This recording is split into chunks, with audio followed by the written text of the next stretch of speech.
Okay. This is the meeting of the Joint Standards Assessment Subcommittee, and the first item on the agenda is the election of the chair. So I understand that members would like Councillor Fisher to chair this meeting. Is that agreed? Yes. Thank you, members. I'll hand over. Thank you very much indeed for that unexpected honour. Right, before we start, could you also turn your phones to silent, please? I think everyone's done that already, and just be aware that if we need to evacuate the building, we go out through, I think, that door, and then I think we all know the routine on that. We have 3 items on the agenda today. For legal reasons, most of them will have to be considered in private session. There are 3 public sections to the agenda.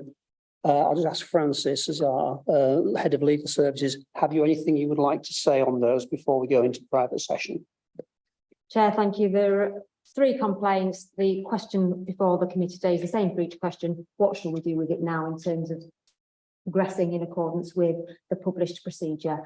Nothing that we can do in terms of public session because of the confidentiality around the individuals involved. Good, thank you. I'll now just ask if any member has any declarations of interest to declare. Yes, Councillor Lomas. Thank you, Chair. For absolute transparency, I do have a connection to 2 of the people who are named in the papers before us today.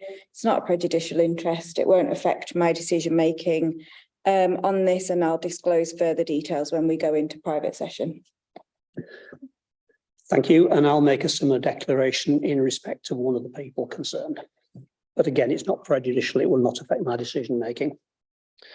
Okay, so if we move on to item 3 now, the exclusion of the press and public. Can I move that we move into private session and ask the public to leave and stop the webcast? Is that seconded? All agree. Thank you very much indeed.